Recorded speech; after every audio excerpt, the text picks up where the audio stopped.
Hi, I'm Kelly at Book and Paper Arts, and today I have an occasional midweek video showing what's new in the studio. I do have an art studio, an atelier in Wales, and every few weeks I like to show the new old stuff that I have found. Or maybe it finds me. I'm not quite sure. If you like old books and old papers and book arts, please subscribe to my YouTube channel and you will have more of them in your life. Now, before I start with the old stuff, I want to show some new paper that I just acquired. This is made from tree bark. I did not make it. I bought it in a paper boutique in Paris called Calligran. I think what I'm going to do with this is cut it up into pages and use it in the art journals that I make. I don't think you can work on it, but it will look really cool, and I like that in an art journal.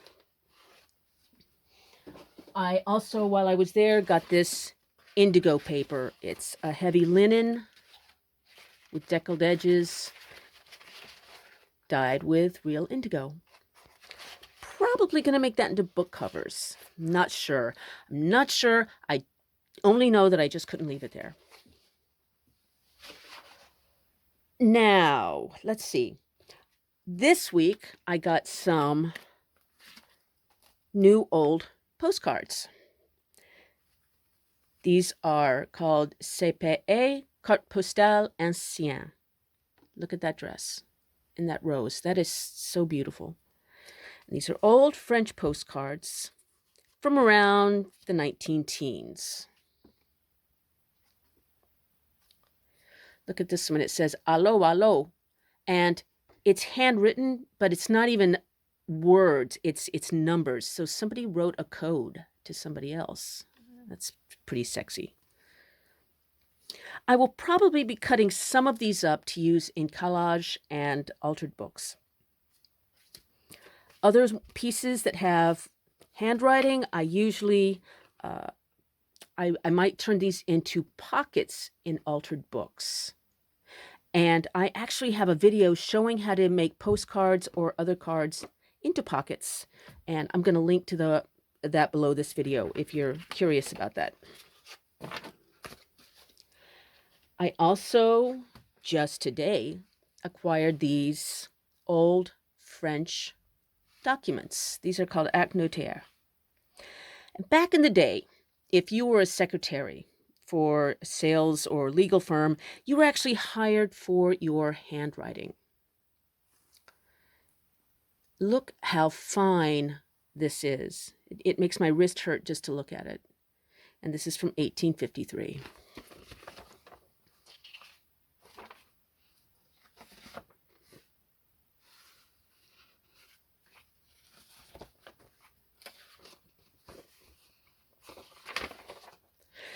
And these handwritten and other handwritten pages I do sell in my French ephemera bundles. If you want to see what those look like, there's also a link to that below the video. My local secondhand bookshop has an annual sale called Battered but Beautiful, and it's where they put out stuff that is so damaged they can't really sell it ordinarily, but they put it out there for people like me. And I look forward to Battered but Beautiful all year long. One of the things I got last week at Battered and Beautiful is this book cover. They were just the loose book covers. That's all that was left. But look at this gilt detail, the embossing. It's quite heavy. And what I'm going to do is turn it over and use this as a canvas. I'm going to make an altered book cover, a kind of a collage art journal page, but using this instead of a page. And then it will be something you can hang on a wall.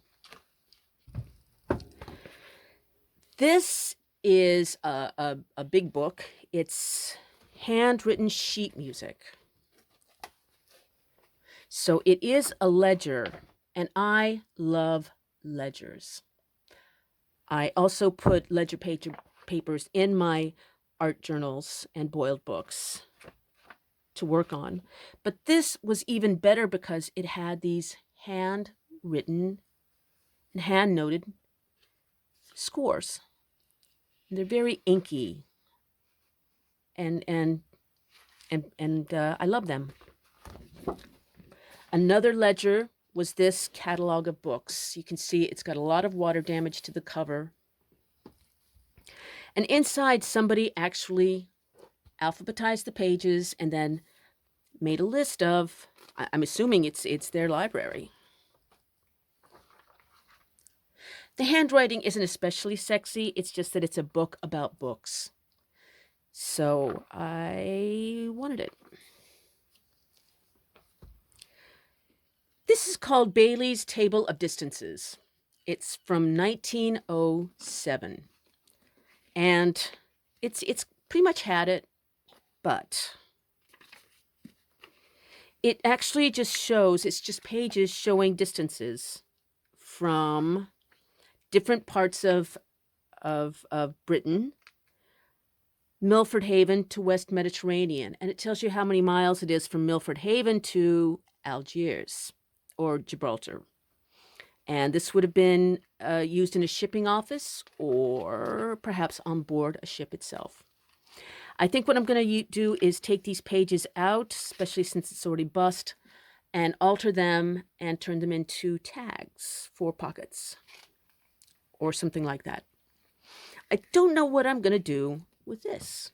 I might turn it into a tiny sketchbook cover, or I might put it down as part of a collage or art journal page like that and work around it. But it's very pretty. This is speaking of traveling, this is something I've never seen before, and I have a feeling there's a good reason for that. It's an automatic translator and phrase book. And so on one side of the papers, it has phrases in English. I need, have you, please adjust. What do you suggest? And then on the other hand, the other side, it's got the translation. Faites le plein, de l'huile, de l'uminage, la suspension, and so on. And the idea is that you would be, here's the trick. This is like Google Translate back in the oldie days. You would take something pointy. You would, when dealing at the garage or whatnot with your French people you couldn't understand, excuse me, I am a foreigner. Please will you assist me by reading the words next to the hole in which I put the pointer? The words in my language on my side of the card correspond to those in your language on your side of the card. Please point out your answer in the same manner. So you would put, follow me, you'd put a matchstick or a toothpick or whatnot, and then you'd show it to the French person, and she would see that you wanted to say suivez-moi. And then I'm assuming she'd have to go through this whole book to find the answer to that, and then put her pointer thingy through that hole and show you. And I think you can see now why these never really gained traction. I think it's hilarious, hilariously bad. And again, I'm going to take this apart and use these as tags. Also on the travel theme, this is a travel log. It's actually from the 1970s, which is not my era, but it's a handwritten diary.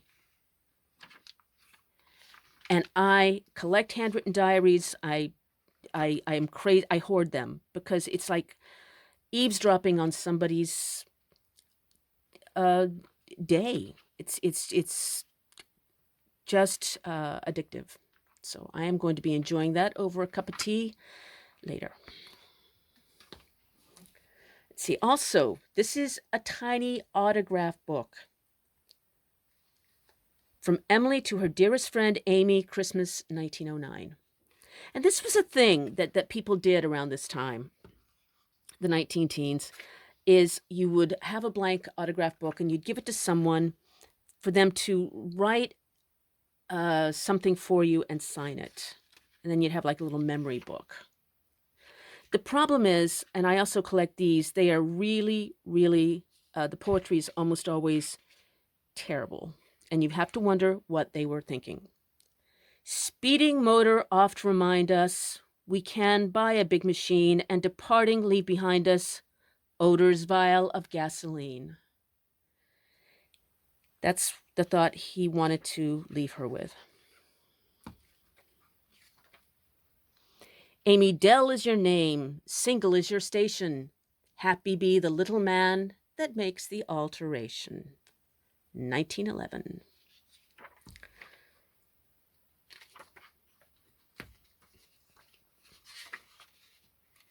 Oh, here's a really good one.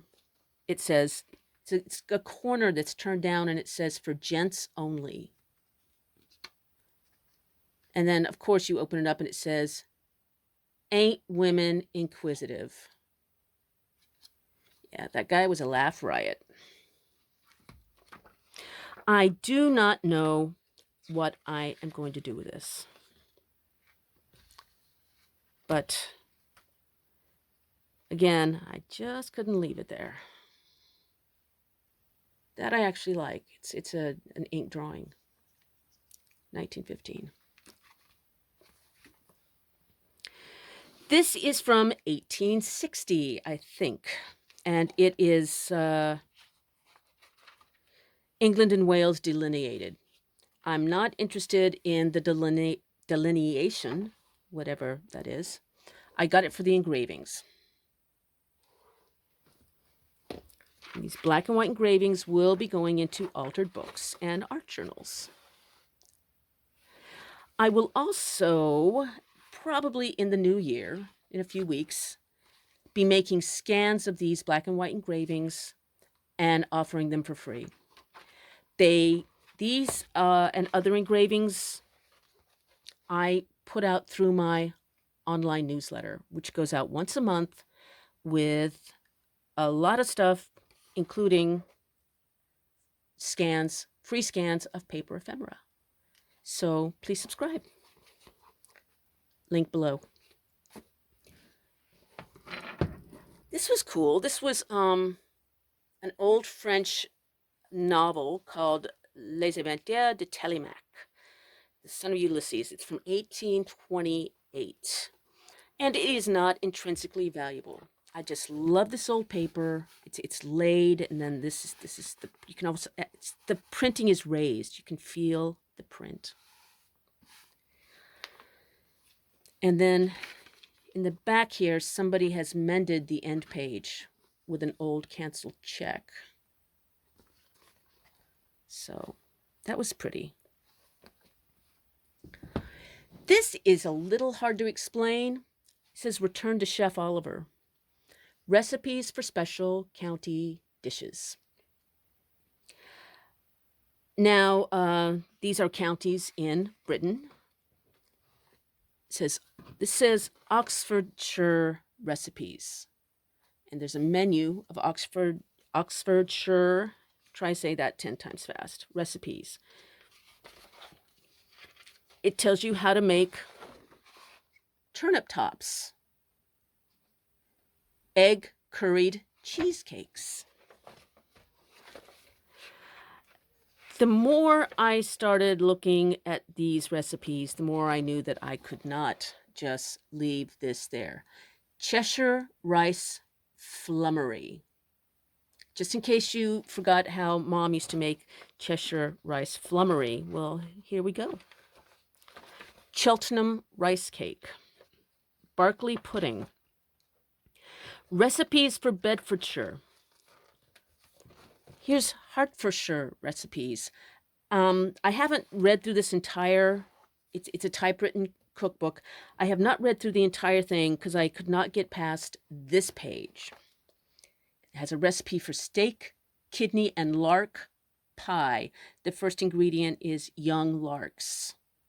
And the first instruction is to pluck, draw, and singe young larks. Okay then. But that wasn't even the craziest part. The next recipe is for Gaddison boar's head. One boar's head.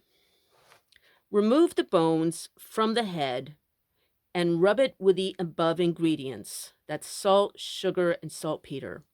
Remove the bones from the head and rub it with the above ingredients inside and out every day for a week. Every day for a week. Then remove the ears, as these must be cooked separately. I'm still reeling from the part where I'm supposed to keep a boar's head in my kitchen for 6 days and rubbing it with salt, sugar, and saltpeter. That is all. Except for one last beautiful thing. That is this book. This did not have its frontispiece, but it is from 1851, the Illustrated London Reading Book. And this is one of the most beautiful things I have seen in many, many months. And that is because of the engravings that are throughout. I am going to be using these engravings in my altered books. And I do use originals in my altered books. But I will also be, again, making scans of these, and they will be available through my newsletter. And you can get them, they're free, and then you can print them up and use them in your own work. So, if you would like to subscribe to my newsletter, I would be very grateful, and the link is below. Otherwise, I'm going to be back Friday with an art video, and until then, happy making.